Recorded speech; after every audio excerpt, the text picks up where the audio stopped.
कृष्णाय कृष्णभक्ताय तद्भक्ताय नमो नमः। आज मेरे को मुकुंद प्रभु का फोन आया कि श्रीमद सुखदेव गोस्वामी जी की जो आविर्भाव तिथि है वो आ जाएगी। अब इसके विषय में मुझे तो पता नहीं था, पर उन्होंने कहा कि प्रभु जी ने आज सुबह कथा में इस बात को कहा। मैंने कहा ठीक है। तो हम आज श्रीमद सुखदेव गोस्वामी जी की जो भागवत में कुछ महिमा है, वो कुछ लीला श्री ब्रह्मवैवर्त पुराण में कही गई है और कुछ श्रीमद सुखदेव गोस्वामी जी की लीला का वर्णन श्री गोविंद लीलामृत नामक ग्रंथ में है।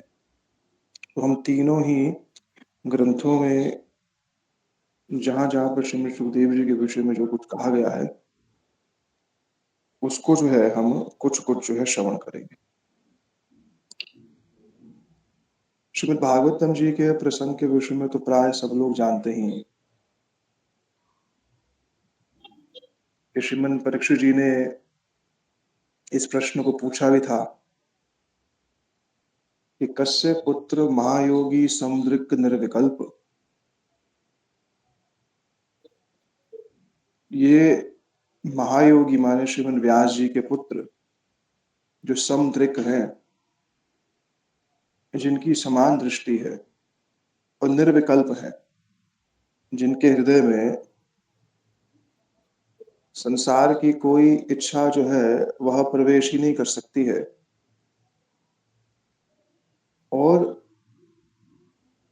गूढ़ मूढ़ इव ईयते, जो बड़े ही गूढ़ रूप में जो है पृथ्वी पर जो है विचरण कर रहे हैं,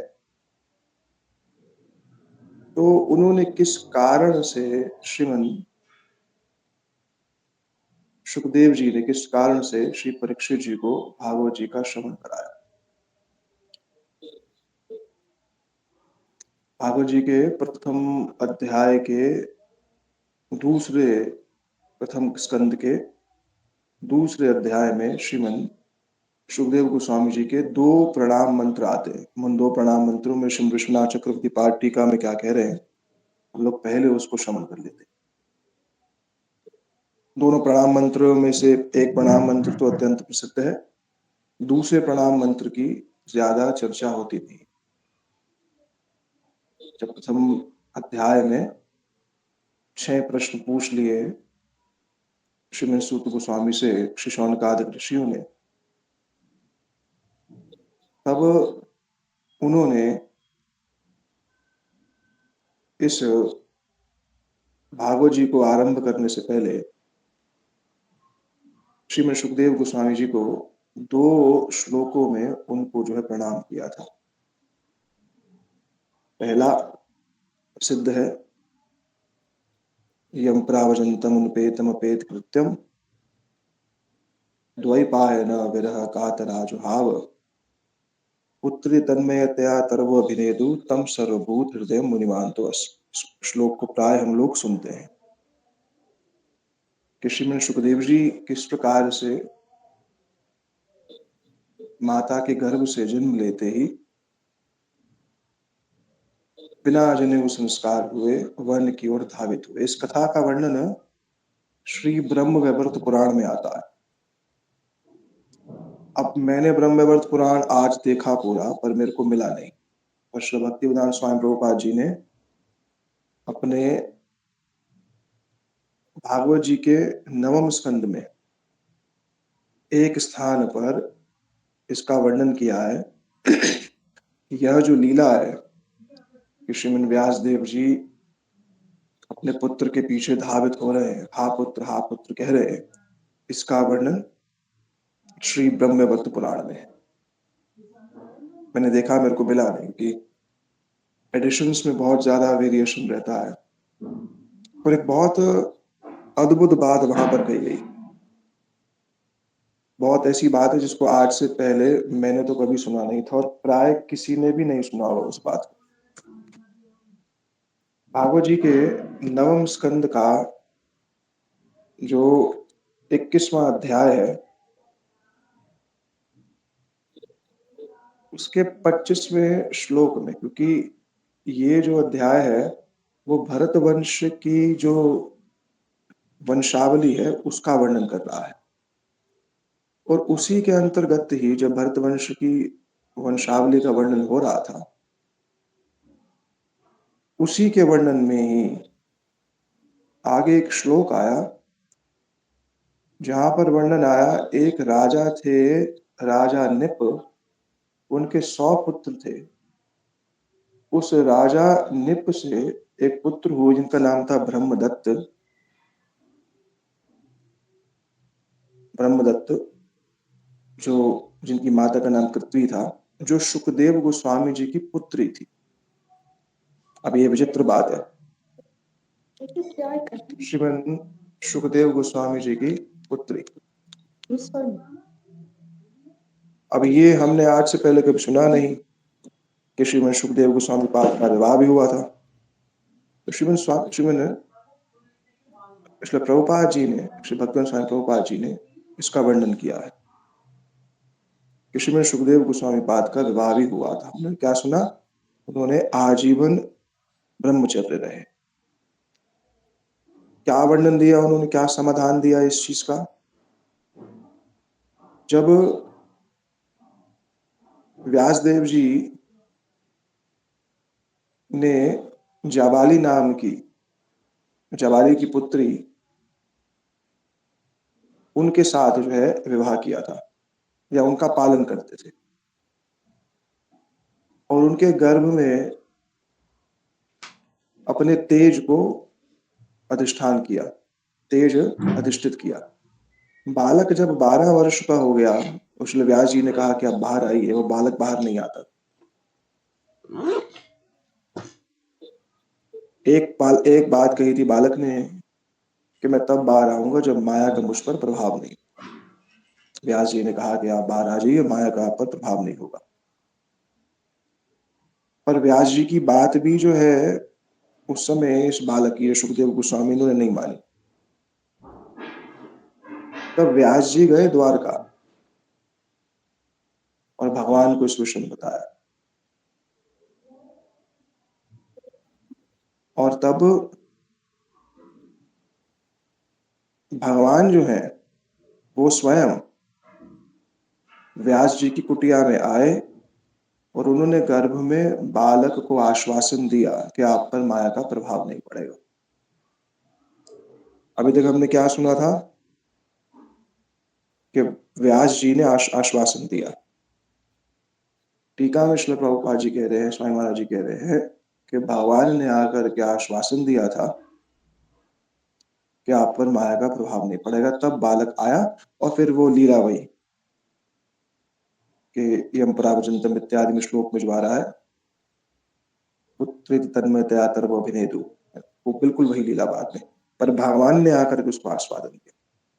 अब व्यास जी इतने दुखी थे उस समय, तब सुखदेव गोस्वामी जी ने अपने 2 स्वरूप कर लिए थे। इसको भी कहीं टीका में वर्णन नहीं देखा, पर श्री स्वामी महाराज जी की जो भागवतम है उसमें इसको स्पष्ट लिखा हुआ है कि सुखदेव गोस्वामी ने जी अपने 2 स्वरूप किए। एक जो पीछे जाकर के गृहस्थ में प्रवेश किया और उनसे ही ये शुक कन्या आई।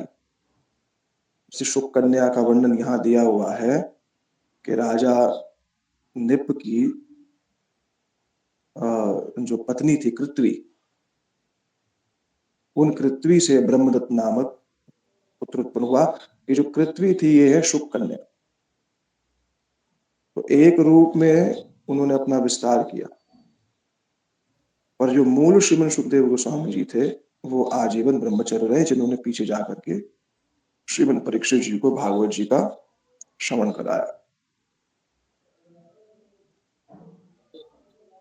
इसमें किसी को संदेह है, किसने कुछ पूछना है अभी? फिर मैं आगे श्री विश्वनाथ चक्रवर्ती पाद की जो टीका है मंगलाचरण के दोनों श्लोकों पर वो कह करके, और एक अंतिम श्लोक की कह करके, फिर श्रीमन सुखदेव गोस्वामी जी का वर्णन जो श्री गोविंद लीलामृत में दिया हुआ है उसको पढ़ेंगे।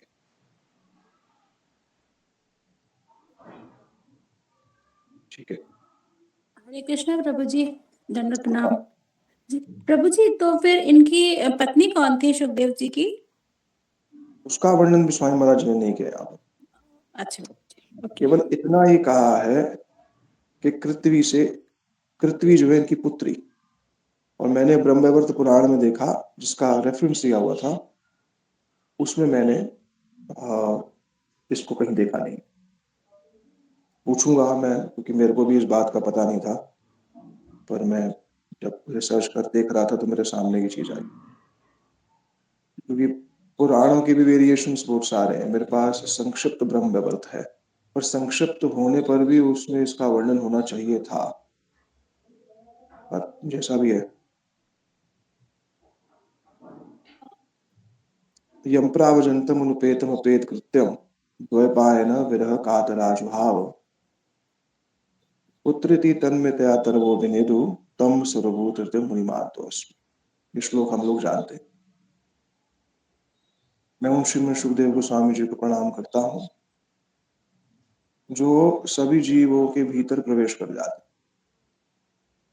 तम सर्वभूत हृदय, इसलिए प्राय प्रत्येक वक्ता को कथा कहने से पहले श्रीमद सुखदेव गोस्वामी जी के प्रणाम को अवश्य ही कहना चाहिए।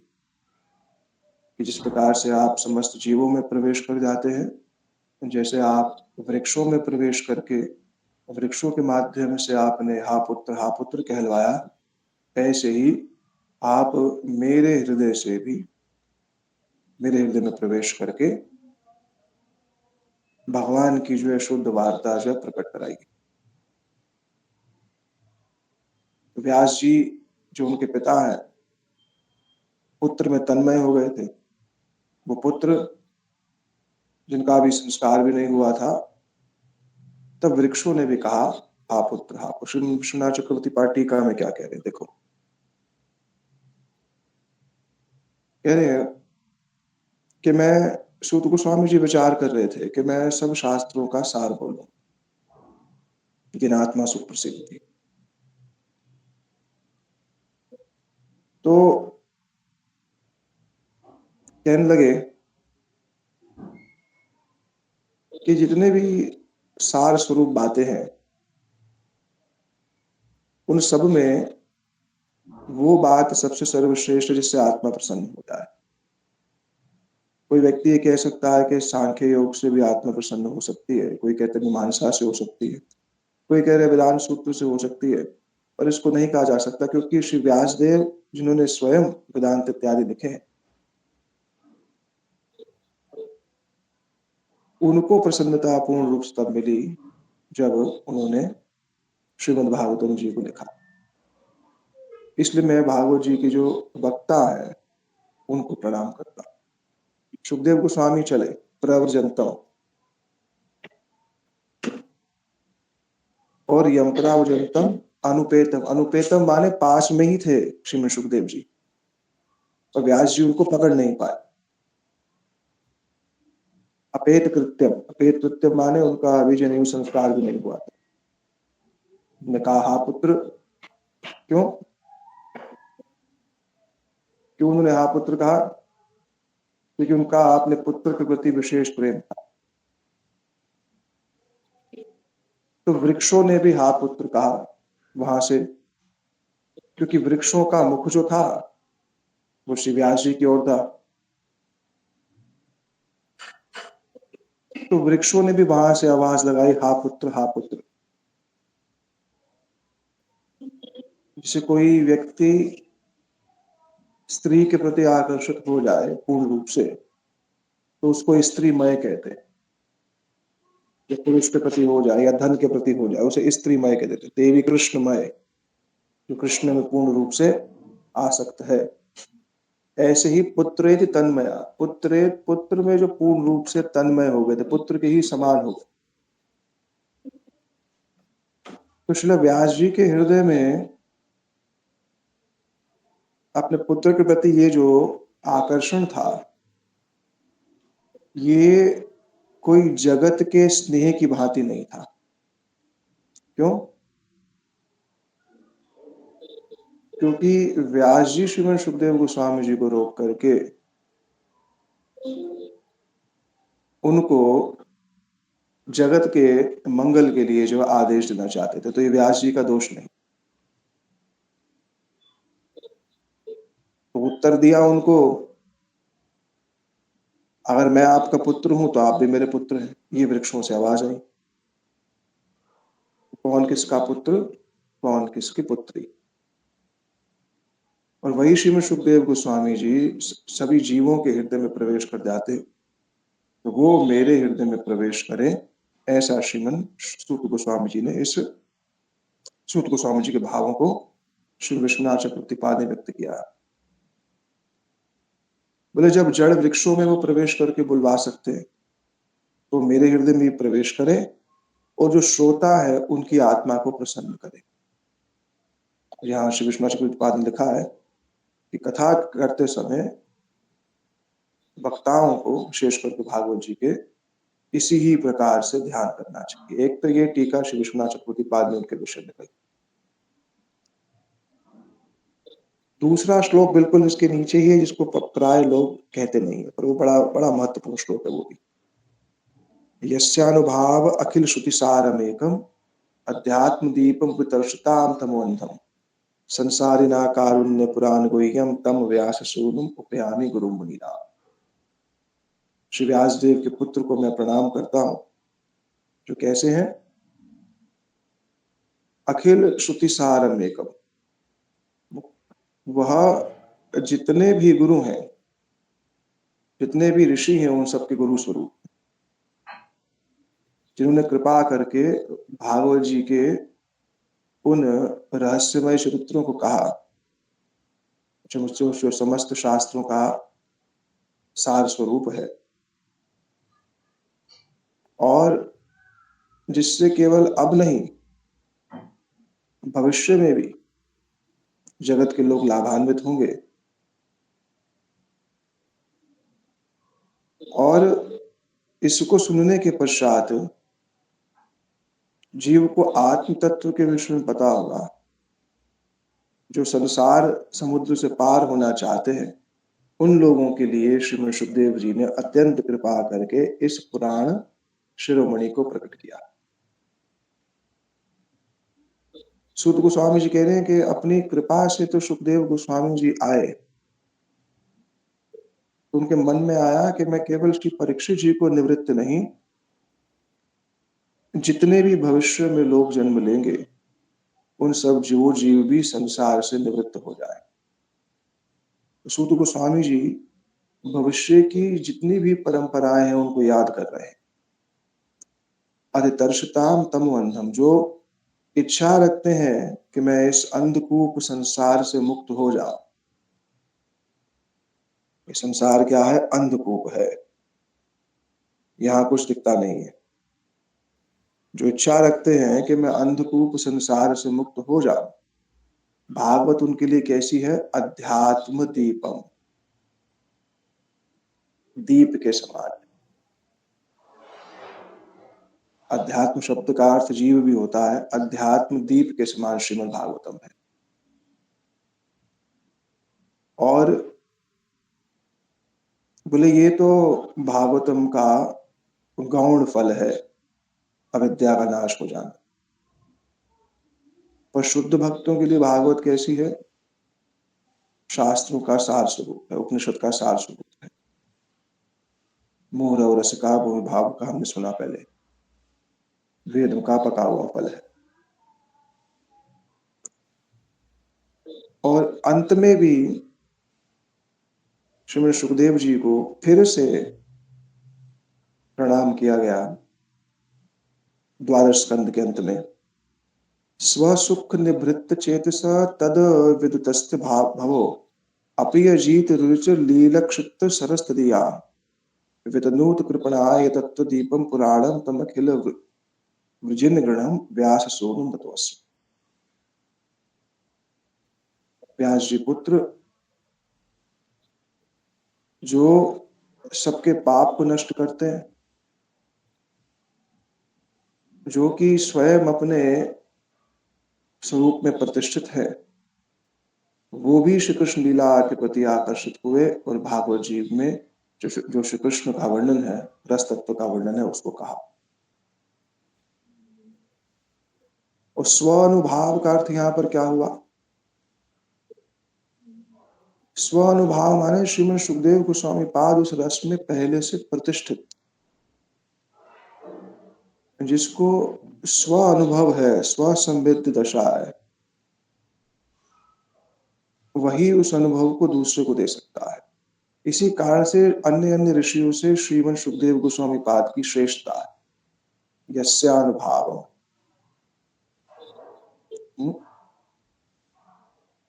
अखिल श्रुति सार अवेकम, जो सब अखिल श्रुतियों का सार स्वरूप श्रीमद् भागवतम है, उसके रस में संपूर्ण रूप से प्रतिष्ठित है, अनुभव प्राप्त है।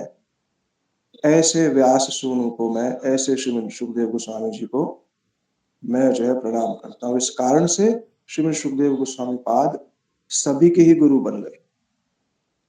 श्री नारद ऋषि, श्री व्यास जी भी वहां पर बैठे हुए थे जब परीक्षित जी को भागवत सुनाई गई, और ऐसा उनको लगा श्री व्यास जी और श्री नारद ऋषि को कि हमने ऐसी भागवत पहले कभी नहीं सुनी। लिखने वाले भी श्री व्यास जी हैं, बताने वाले कौन थे? श्री नारद ऋषि।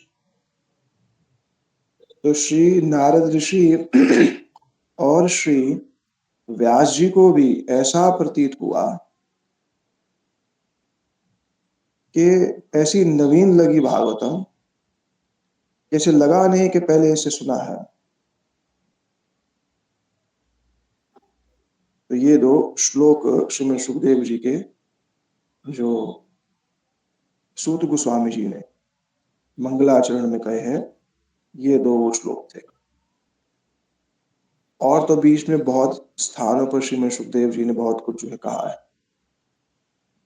पर हम लोग, हमारा जो दूसरा संबंधित है श्रीमद सुखदेव गोस्वामी जी से वर्णन, उसको पहले सुन लेते हैं। उसके पश्चात गोविंद लीलामृत में जो वर्णन किया गया है वो करते हैं। गुरुदेव ने श्रीमद सूत गोस्वामी जी के विषय में कहा है, उसको प्राय आप सब लोगों ने सुना होगा। वो है कौन? श्री शुक। श्री माने श्रीमती राधिका के शुक। अब ये जो वर्णन आ रहा है, इसके मूल श्लोक मेरे को मिले नहीं है, पर है सही अवश्य। गोविंद लीलामृत में भी जो वर्णन है, उसमें शुक शब्द आ रहा है, पर यह वर्णन नहीं आ रहा कि यही शुक है। पर हमारे आचार्यों ने प्राय आनंद वृंदावन चंपू इत्यादि की टीका में कहीं इन सब बातों को लिखा है। श्रीमती राधिका अपने हाथ पर बिठा करके उनको अनार के दाने जो है खिला रही हैं, कह रही हैं कृष्ण बोलो, कृष्ण बोलो। अब सुखदेव गोस्वामी जी उनके हाथ से उड़ के चले गए नंदगांव में। नंदगांव निकट ही है, तो श्रीमद सुखदेव गोस्वामी जी वहां से उड़ करके चले गए, कहां पर? नंदगांव पहुंच गए। वहां श्री कृष्ण मधुमंगल के साथ बैठे हुए थे, हास परिहास चल रहा था। तो वो जो शुक है, वो एक वृक्ष की डाल पर जाकर के बैठे, और उस वृक्ष के जो पत्ते थे, उनका वर्ण गाढ़ हरित वर्ण था उसका, हरे वर्ण का गाढ़ उसके पत्ते थे।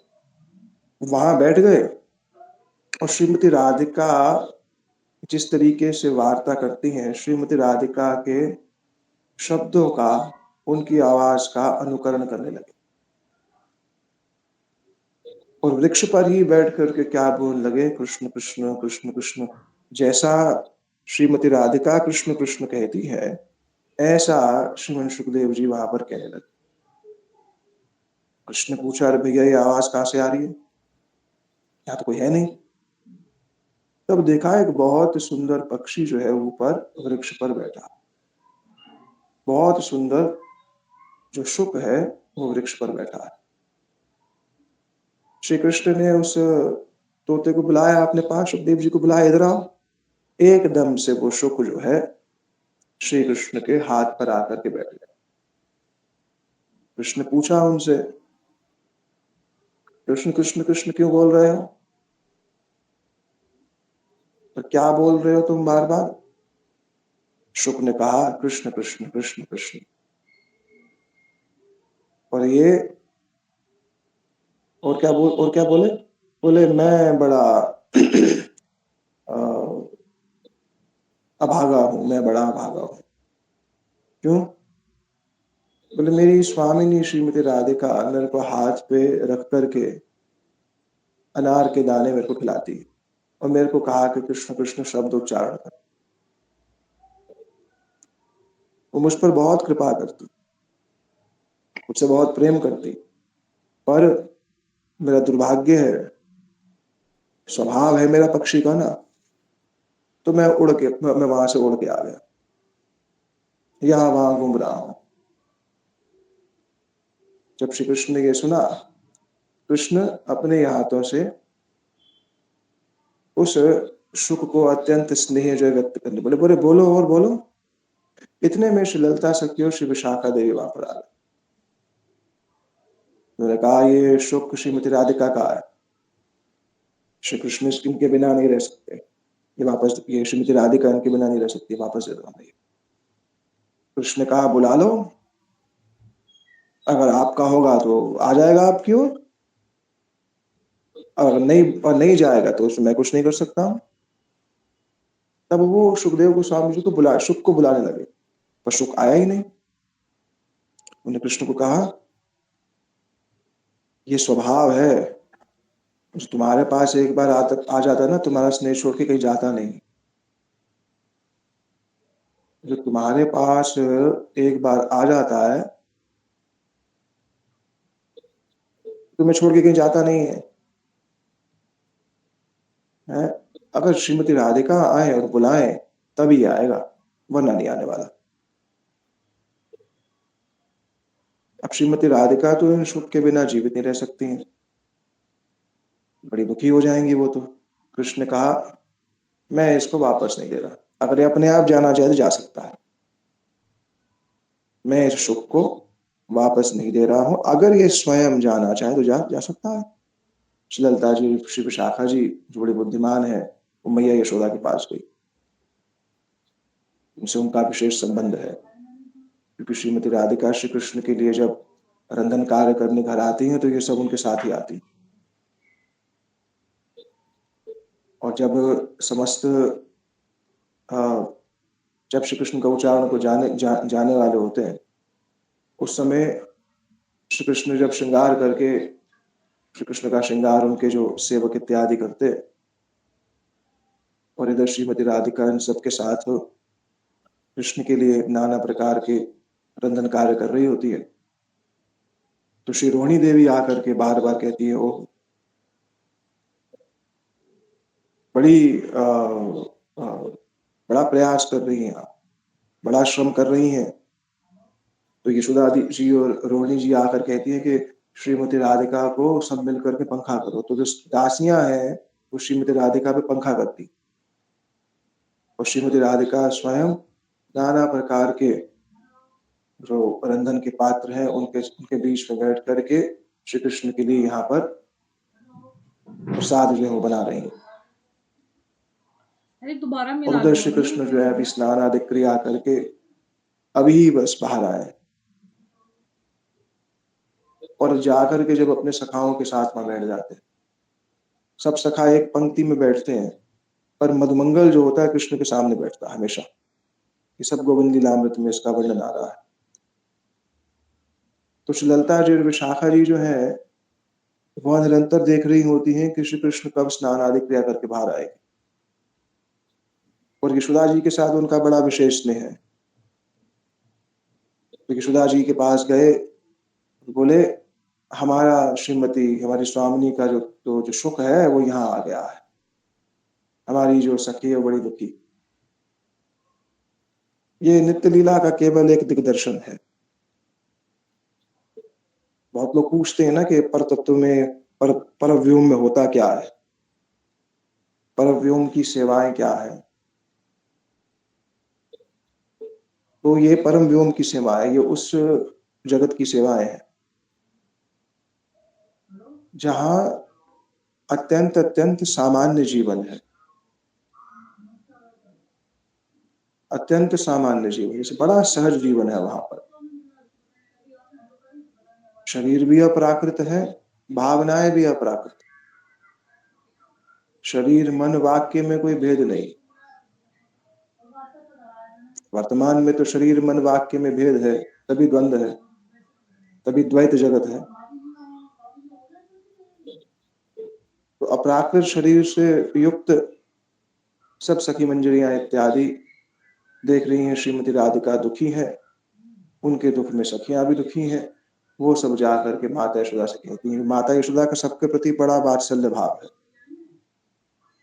मैया जानती हैं कृष्ण के कौतुक स्वभाव को, ऐसा नहीं, पर जो परिचित है, और यह भी जानती हैं कि श्री कृष्ण किसी न किसी प्रकार से इन सब गोपीजनों के लिए कुछ न कुछ असुविधा करते ही रहते हैं।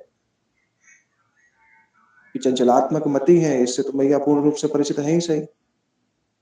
तो सबने कहा यह तो अब सुख देंगे नहीं, वापस देंगे नहीं हमें, हम मैया के पास जाते, मैया की बात नहीं टाल पाएंगे। वात्सल्य रस का इतना बल है कि अगर हमने माता के सामने उनको कह दिया हमारे सुख को वापस दे दो, तो ये स्वयं आकर के दे देते। ये नहीं कहेंगे मैं तो निरपेक्ष हूँ, भाई मैं तो निरपेक्ष हूँ, अगर ये अपने आप जाना चाहे तो जाए, सुख मैं क्या करूँ इसके अंदर। गोपीजन ने कहा हर बात में तो आप निरपेक्ष नहीं होते, हर बात में तो आप निरपेक्ष नहीं होते।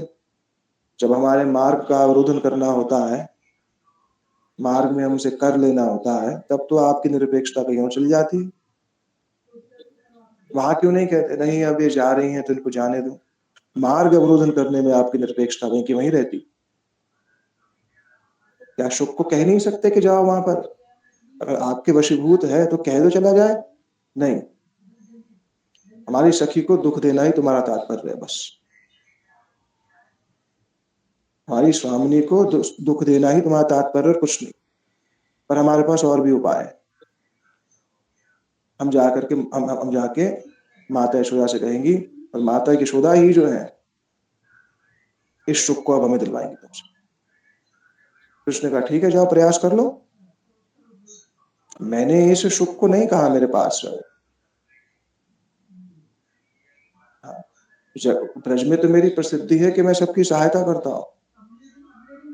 ब्रज में मेरी प्रसिद्धि है कि मैं अत्यंत, मेरा चित्त जो है वो करुणा से भरा हुआ है। ब्रज में प्रसिद्धि है कि मैं किसी अन्य की चीज को स्पर्श नहीं करता। अब स्वयं कोई मेरे निकट आ जाए इसमें मेरा क्या दोष है। मैया के पास गए श्री ललिता जी श्री विशाखा जी, तो बड़ी बुद्धिमान, बोला कि शुक जो है वो यहाँ आ गए, हमारी सखी जो है बड़ी दुखी है, बस हमें वो सुख दे दीजिए। अब श्रीमती राधिका को सुख क्या स्वयं के लिए चाहिए? नहीं, क्योंकि जब वो कृष्ण कृष्ण नाम सिखाती है उनको, अभी हम गोविंद लीलामृत में पढ़ेंगे इसको, जब उनको कृष्ण कृष्ण सिखाती है, कृष्ण के गुण सिखाती है, तो जब सुख कृष्ण के ही स्वर में कृष्ण नाम कहते हैं और कृष्ण के गुणों का वर्णन करते हैं, तो श्रीमती राधिका को अत्यंत सुख की प्रतीति होती है। मानो ये जो सुख भी है उसका भी प्रयोग, वो सुख भी है उसको भी कृष्ण सुख सेवा के लिए नियुक्त करती, स्व सेवा के लिए नहीं कि हमें बहुत प्रिय हमें ला करके दो। मैया को कहा आप हमें ये सुख दे दो बस, जिससे कि हम खाली हाथ नहीं जा सकती। अब हमने कहा है कि हम सुख को लेकर के आएंगे, अगर हम खाली हाथ चली गई, हम रिक्त हस्त चली गई, तो पूछेंगी कहाँ है, वो और दुखी हो जाएंगी। तो बिना सुख के हमारा जाना संभव नहीं। मैया ने कहा यहाँ बैठो, मैं अभी आती हूँ। मैया ने कहा तुम सब यहाँ बैठो, मैं अभी आती हूँ। अभी सब बड़े व्याकुल चित्त से प्रतीक्षा कर रही हैं। मैया कह रही है जल्दी आती हूँ। मैया चली गई जहां श्री कृष्ण खेल रहे थे। सुख हाथ में है, सुख हाथ में है, और मैया क्या कह रही, कृष्ण को देखकर खेलते हुए बोली क्या कर रहे हो तुम, ये व्यर्थ के काम, पशुओं और पक्षियों के सारे दिन खेलते रहते हो। सारा दिन यही तुम्हारा काम है कि पशु पक्षी के साथ खेलते रहते हो, कुछ उत्तरदायित्व के कार्य भी कर लो। बालकों की तरह यहाँ वहां बस खेलते रहते हो, कभी पक्षी को ले लेते हो, कभी शुक को ले लेते हो, कभी मोर की भांति नृत्य करने लग जाते हो। कभी मोर की तरह नृत्य कर रहे हो, कभी अपने सखाओं के साथ यमुना जी के निकट जाकर के मेंढक की तरह उछल रहे, मेंढक की तरह फुदक रहे। कभी जाकर के पक्षियों की छाया है ऊपर, तो पक्षियों की छाया जब भूमि पर पड़ती है तो उस छाया को देख करके यहाँ वहां भाग रहे, कभी भूमि पर लोटपोट हो रहे हो, कभी क्या करे जा रहे, दिन रात बस ऐसे ही पशु पक्षियों के साथ खेलते रहते। देखो उन गोपियों को, कितनी शील स्वभाव की, कितनी सरल चित्त वाली, चलो मेरे साथ अभी। अब कृष्ण ने कुछ बोला ही नहीं, वो तो चाहते थे कि मैं सामने जाऊं। मैया ने श्री कृष्ण का हाथ पड़ा, सब करे गृहीत्वा हाथ पकड़ा तो घर ले आए। श्रीमद सुखदेव जी ने भागवत जी के अंतर्गत कैसे मैया हाथ पकड़ के लेकर के आती, सब करे गृहीत्वा कृष्ण उपलब्ध हितेश यशोदा भय संभ्रम प्रेक्ष मक्षम भाषत इत्यादि कहा। और अन्य एक स्थान पर भी इसी का वर्णन किया है, सकरे गृहीत्वा नीत्वा व्यथोदयम। जब कृष्ण और श्री बलदेव जी वापस नहीं आते हैं तो उनको भय दिखा करके उनका हाथ पकड़ के वापस ले आते। ये अधिकार है मैया का, किसी का हाथ पकड़ के अपने आप से लेकर के आना। ये और ये कृष्ण के जानते, अगर मेरा हाथ इन्होंने पकड़ लिया तो मैं भाग नहीं सकता। अब मैं ये नहीं कहूंगा नहीं मैं नहीं जाना चाहता, मेरा हाथ छोड़ो, मेरा हाथ छोड़ो, मेरा हाथ छोड़ो, अब हाथ छूटेगा नहीं, अब जाना पड़ेगा। मैया ने बहुत जोर से हाथ पकड़ लिया, चल जल्दी चलो। कहा, बोले बाबा प्रतीक्षा कर रहे हैं, भोजन की प्रतीक्षा कर, बस खेलते रहते हो यहाँ पर बस पशु पक्षियों के साथ, कोई कार्य नहीं। रोहिणी जी बुलाने आते तो उसकी बात सुनते नहीं, और कृष्ण को इन सब बातों को सुन रहे हैं, उनको फर्क नहीं पड़ने वाला, कल को मैं बात मान जाऊं। वो मुग्ध है, फिर बालक जैसे मुग्ध होता है वैसे कृष्ण मुग्ध है। तो बोले पिताजी बैठे हुए, पिताजी बैठे हुए हैं, वो तुम्हारी प्रतीक्षा कर रहे हैं कि आओ पहले स्नान करो प्रसाद पाओ, जल्दी चलो। भगवान है, मैया के सामने केवल बालक से, यम मत्वा आत्मज व्यक्तम वर्तलिंग दोक्षजम गोपी उलूकले बद्वा प्रकृत गोपी उलूखले बद्वा प्राकृत यथा। प्राकृत बालक को जैसे तम मत्वा अशेष शेखरम, अनेक स्थान पर कहा है श्रीमद सुखदेव जी ने। वो भूल जाते हो भगवान, अपना बल सारा समाप्त हो जाता है। मैया उस तोते को लिया और श्री ललिता जी और श्री विशाखा जी को दे दिया। तो यही जो सुख है, जब श्री राधिका और श्री कृष्ण इस धराधाम पर अपनी लीलाओं को शेष करने वाले थे, तब यही सुख जो है उनके साथ उनके धाम में वापस जाना चाहते थे, उनके धाम में पुनः वापस जाना चाहते थे।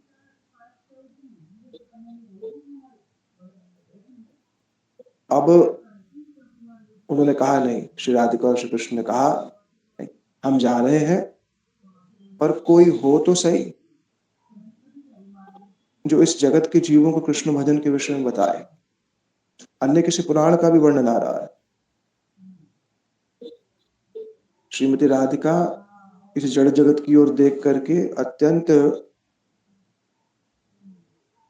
करुणा के वशीभूत हो जाती हैं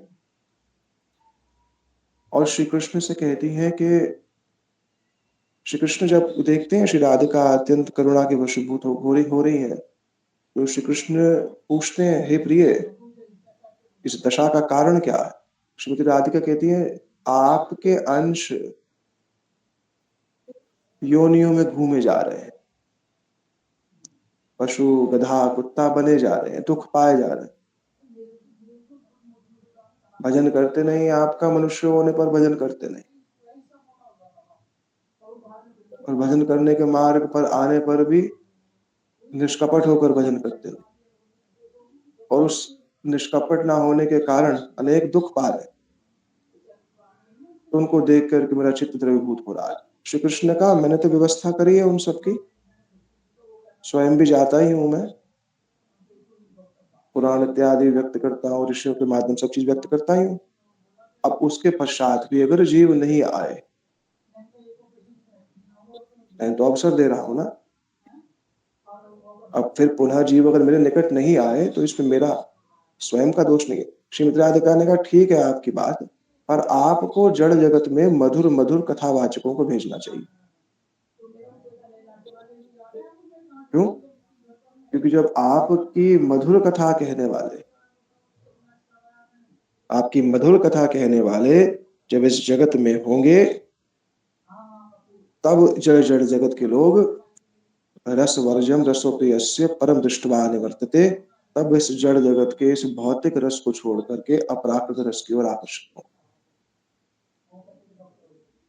तो श्रीमती राधिका और श्री कृष्ण जब अपनी लीला स्मरण कर रहे हैं, तो उस समय उन्होंने कहा श्रीमद सुखदेव जी से कि हम तो चले जाएंगे, पर कोई तो पीछे हो जो कृष्ण भजन की बात करे, कोई तो पीछे हो जो श्री कृष्ण भजन की बात करे। इसलिए आप यहीं रहिए और श्रीमद् भागवत का प्रचार करें। तब वो शुक जो है यहीं रहे। अब उन श्री शुक के मन में आया कि मैं यहां रह तो सकता हूं, पर कृष्ण कथा बिना सुने मैं भी नहीं रह सकता। श्रवण एक उपाय, श्रवण ही एक उपाय है, जहां समस्त शास्त्रों में श्रवण की ही प्रधानता दी गई है। तो श्री प्रिया प्रीतम तो मेरे को आदेश दे रहे हैं और मैं उनके आदेश को अपने मस्तक पे धारण करता हूं, पर यहाँ धराधाम पर मैं कैसे रहूं बिना कथा सुने। तब वो कैलाश पे गए, जहां पर श्री शिव जी पार्वती जी को श्री भागवत जी कथा कह रहे। ऐसे ही जाकर के एक वृक्ष पर बैठ गए, जो पार्वती जी सुन रही थी उसको। उसमें ऐसे ही वृक्ष बड़ा घनीभूत था, सारे पत्ते शुक वर्ण के ही थे। पार्वती देवी ने प्रथम जब स्कंद इत्यादि सुना उसको, पर जब सृष्टि इत्यादि की बात आई सर्ग में, द्वितीय तीसरे स्कंद में, तब अभी तक तो कह रही थी हाँ बहुत उत्तम बहुत उत्तम, पर बाद में आप सब लोग जानते ही हैं कि तोता श्री सुखदेव गोस्वामी इस बात कहने लगे। दशम स्कंद जब पूर्ण किया, द्वादश स्कंद जब कहने वाले थे शिव जी, उन्होंने कहा मैं तो सो गई थी, तुमने यहाँ वहां देखा कि कौन कह रहा था ये। तब हम सब लोग जानते हैं कि कैसे श्रीमद शिव जी जो है उसके पीछे भागे, और तब उन्होंने मार्ग में व्यास देव जी उनको मिले, हाथ में त्रिशूल लिया, शिव जी पीछे भागे, तो शुक जाकर के बद्रिक आश्रम पहुंच गए, जहां पर व्यास जी जो है उसी समय वही हरि कथा कह रहे थे अपनी पत्नी वीटिका को। इसका वर्णन ब्रह्मवैवर्त पुराण में आ रहा है। और जब वो यही समस्त लीला, वो जब सब लीलाओं को सुन रही थी कि श्री कृष्ण ने कि राज, श्री कृष्ण के राज को उठाया, गिरी को धारण किया,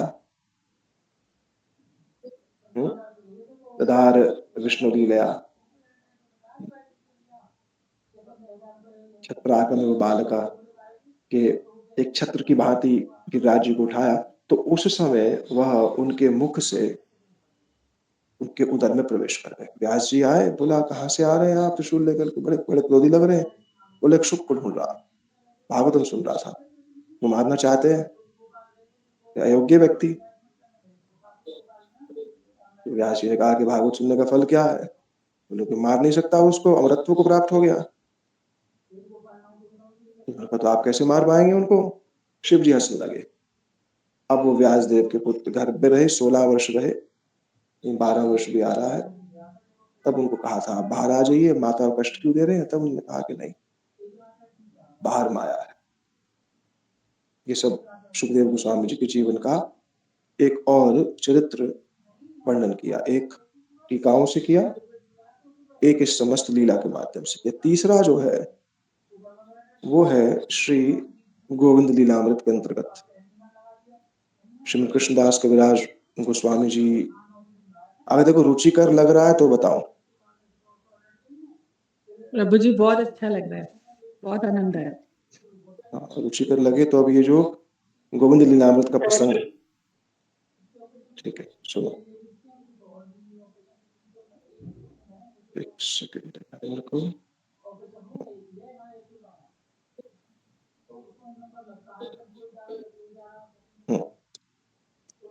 श्रीमद गोविंद लीलामृत ग्रंथ जो है वह श्री कृष्णदास कविराज गोस्वामी जी द्वारा रचित है, जिन्होंने श्री चैतन्य चरितामृत की रचना करी।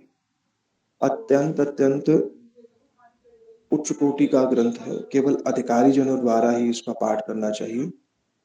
इसमें श्री राधा गोविंद की नृत्य निकुंज की बहुत अंतरंग लीलाएं हैं। अनाधिकारी व्यक्ति को उसको नहीं सुनना चाहिए, पर कुछ कुछ ऐसी बातें हैं जो रचयिता के प्रति हमारी एक आदर बुद्धि को प्रकट करती है और उस पर जगत के कुछ लीला व्यापार का कुछ दिग्दर्शन जो है प्रदान करती है। गोविंद लीलामृत के 18वें अध्याय में इसका वर्णन। मुकुंद प्रभु यही कह रहे थे ना आप कि श्रीमद सुखदेव जी के विषय में कुछ ऐसा बताओ जो पहले कभी ना सुना हो। इसी को ही कह रहे थे, ठीक है। श्रीमद सुखदेव जी क्या कह रहे थे, श्रीमद कृष्णदास कविराज गोस्वामी जी क्या कह रहे थे? अथ प्रीतेश्वरी कीरमादाय वत्सल करे, अपाठाय लालयन्ती तद्वत् कृष्णस्य सारिकम। राधिका अत्यंत प्रसन्न हुई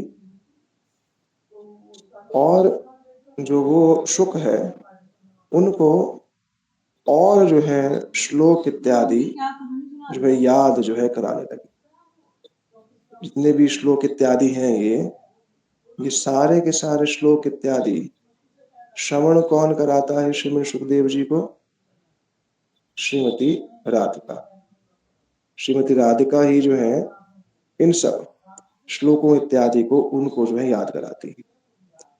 तो श्री कृष्णदास कविराज गोस्वामी जी इसका वर्णन कर रहे हैं कि श्रीमती राधिका अत्यंत प्रसन्न होकर के उनको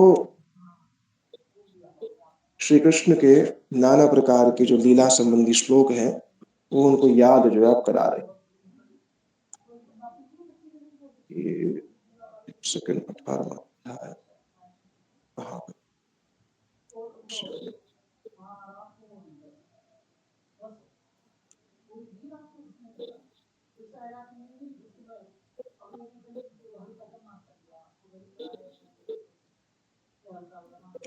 बहुत बार पूरा गोविंद लीलामृत में शुक का वर्णन अनेक अनेक स्थानों पर है,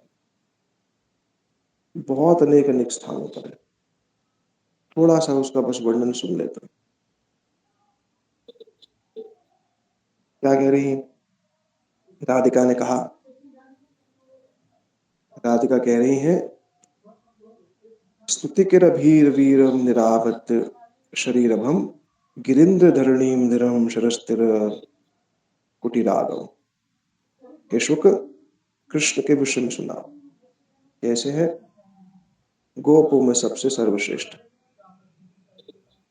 नवीन मेघ के समान उनका स्वरूप है, गिरी को धारण करने वाले हैं और इस समय वो मेरे ही कुंज में है। कृष्ण सामने ही बैठे हैं जो इस समय मेरे ही कुंज में, राधा कुंड पर मेरे ही कुंज। अब शुक ने कहा वद सुख सद्गुणमणि निरकार तरुणि मादक मधु मधुराधर सुंदर शेखर शुचिरस सागर व्रजकुल नंदन जय वरनागर। शुक ने कहा, जय हो जय हो, व्रजकुल नंदन जय वरनागर। जो व्रज महाराज जी का जो कुल है, उनके आनंद स्वरूप है श्री कृष्ण, उनकी जय हो। जो सब प्रकार के गुणों के समुद्र स्वरूप है, उनकी जय हो। जो मादक मधु मधुधर है, जो जो शहद है उससे भी ज्यादा अत्यंत मधुर है, उनकी जय। बोले हे शुक, कहो और कहो। अभी सुना रही है, राधिका कह रही है, हे शुक, अघभक शकट दय भय हरण, हे गिरि को धारण करने वाले, हे व्रज को रक्षा करने वाले, अघासुर बकासुर शक्तासुर से और भक्तों को शरणागति भक्तों की शरणागति को सिद्ध करने वाले, भक्तों को आश्रय देने वाले आपकी जय। अब कृष्ण के गुण बता रहे। बोलो कृष्ण कैसे हैं? मोती इत्यादि रत्न इत्यादि को धारण किए हुए, बड़ी चतुरता से उन्होंने गिरि को धारण कर, असुरों के सामने बड़े बलवान हैं, अनंत उनमें गुण है, और जिनके भन धृत हिरम हिरम हरिम किरम, जिनकी जो नूपुर है उसकी ध्वनि अत्यंत मधुर है। हे शुक, याद रखो कैसे है कृष्ण, उस कृष्ण को याद करो जो यमुना पुलिन पर विहार करते, जैसे एक हस्ती विहार करता, हाथी विहार करता, ऐसे विहार करते, और साथ में जो हथनियां हैं वो भी साथ में ही होती, अब संकेत में कह रही, और जो गोवर्धन की जो कंदराएं हैं उनको अपना घर ही मान लेते। ऐसे श्री कृष्ण को याद करो। अब ये श्रीमन सुखदेव जी जो भी भागवत की बातें दशम स्कंद में कह रहे हैं गोपियों से संबंधित, उस सब का जो केंद्र है ना, वो यही है जहाँ श्रीमती राधिका उनको इन सब चीजों का पाठ बता रही है। अब कृष्ण भी वहीं पर ही है, कृष्ण के हाथ में सारिका है, कृष्ण के हाथ में सारिका है। मैंने कहा मेरी श्री राधा जी की वंदना आप गाओ। और जिनका मुख जो है वो तो कमल और चंद्र को भी पराभूत कर देता है, और अन्य स्त्रियां जो अपने आप में बड़ा मद रखती है ना, वो सारी की सारी स्त्रियों के भी मद को नष्ट कर देती। अब कृष्ण सिखा रहे हैं श्रीमती राधिका के गुण, किसको? सारी को सिखा रहे हैं। बोले श्रीमती राधिके, आप तो अत्यंत सौभाग्यवती हैं। आप तो जो गोवर्धन को धारण करने वाले हैं श्री कृष्ण, उनके हृदय में जैसे एक तालाब के अंदर, एक सरोवर में जो तिर्यक जो होते हैं, सरोवर में भ्रमण करने वाले जो हंस होते हैं, आप तो गोवर्धन धारण करने वाले श्री कृष्ण के हृदय में एक हंसने की भांति जो है विहार करती, और समस्त विश्व की स्त्रियों को ये सिखाती हैं कि शुद्ध प्रेम क्या है। आप तो वृंदावनेश्वरी हैं, वृंदारण्य राजधी रजनी है। आप तो लक्ष्मी जी की भी क्या है, सार स्वरूपा है, और श्री कृष्ण को भी आप वशीभूत कर लेती हैं अपने गुणों से। ऐसे गुण, ऐसी सौभाग्यवती हैं आप वास्तविक वृंदावन की वास्तविक लक्ष्मी आप हैं। अब श्रीमती राधिका क्या करती हैं? कृष्ण को रोक देती। वो जब श्री कृष्ण गिरि को धारण किया हुआ है, वह श्री कृष्ण उनको देख करके मौन हो जाते हैं और श्री कृष्ण उनको देख, तो तब एकदम से क्या हुआ, सारी जो है उड़ करके श्री राधिका के हाथ में आ गई और शुक जो है वो उड़ करके श्री कृष्ण के हाथ में आ गया। फिर वो लीला आपस में गाने लगे। अब शुक और सारी आपस में बात करना आरंभ कर रहे हैं। ये सब निकुंज का वर्णन है। शुक कह रहे हैं सारी से, ये सारी कृष्ण के विषय में बताओ, जिनका वर्ण एक भ्रमर की भांति है, तमाल वृक्ष की भांति, मेघ वर्ण की भांति, एक प्रफुल्लित कमल की भांति, जिनका जिनका जो उनकी गुण है वो चंदन के समान जो है शुद्ध है, हीरे के समान शुद्ध है, कर्पूर के समान जो शुद्ध है, चंद्र के समान जो शुद्ध है। कृष्ण का जो यश है वो नृत्य करता है। तो ये सारी कृष्ण के विषय मुझे कुछ सुनाओ। तो ये शुक सारी जो संवाद है इसी ही प्रकार से होता रहता है। तो ये जो हम भागवत जी में श्रीमद सुखदेव जी जो ये अत्यंत निगूढ़ बातें कर रहे हैं ना, वो सारी की सारी जितनी भी बातें हैं वो श्रीमती राधिका स्वयं शुक को सिखाती हैं, पढ़ाती हैं। वही ही फिर शुक पीछे आकर के श्रीमद् भागवत जी में उन सब बातों को संकेत रूप में ही केवल कहते। ठीक है, तो आज तो समय हो गया। अब हम लोग सुखदेव गोस्वामी जी के चरित्र को भी श्रवण कर पाए से। बाकी जो श्री गदाधर पंडित जी का जो चरित्र है उसको जो है फिर हम लोग कल जो है फिर श्रवण करेंगे। ठीक है, तो मेरे को कहा था कि श्रीमद सुखदेव जी से संबंधित कुछ ऐसी बात कहो जो पहले पूर्व में ना सुनी हो। तो यही कुछ कुछ जो मेरे को समझ में आया वो मैंने आप सबके समक्ष कहा। चलो, श्री गुरुदेव की जय, श्री प्रभुपाद की जय, समस्त रूपान गुरु परंपरा की जय, भुवन मंगलकारी नाम संकीर्तन की जय, भक्त प्रवर श्री प्रहलाद महाराज की जय, सर्वविघ्न विनाशक भगवान नृसिंह देव की जय। श्री कृष्ण चैतन्य प्रभु नित्यानंद श्री अद्वैत गदाधर शिवासदि गौर भक्त वृंद की जय। श्री राधा गोविंद गोपीनाथ मदन मोहन जो की जय। श्री सुखदेव गोस्वामी पाद की जय, श्री परीक्षित जी महाराज की जय, श्री नारद ऋषि की जय, ग्रंथराज श्रीमद् भागवत महापुराण की जय, श्री चैतन्य भागवत की जय, श्री चैतन्य चरितामृत की जय, पतित पावन श्री वृंदावन दास ठाकुर जी की जय, श्री कृष्णदास कविराज गोस्वामी जो की जय, अनंत कोटि वैष्णव वृंद की जय, श्री गदाधर पंडित जी की जय, अनंत कोटि वैष्णव वृंद की जय, समागत गौर भक्त वृंद की जय, निताय गौर प्रेमानंदे हरि हरि हरि बोल। हरे कृष्ण कृष्ण कृष्ण हरे हरे, हरे राम राम राम हरे हरे, हरे कृष्ण कृष्ण कृष्ण हरे हरे, हरे राम राम राम हरे हरे कृष्ण। हरे कृष्ण प्रभु जी, दंडवत प्रणाम। सभी को दंडवत। हरे कृष्ण प्रभु जी, दंडवत प्रणाम। हरे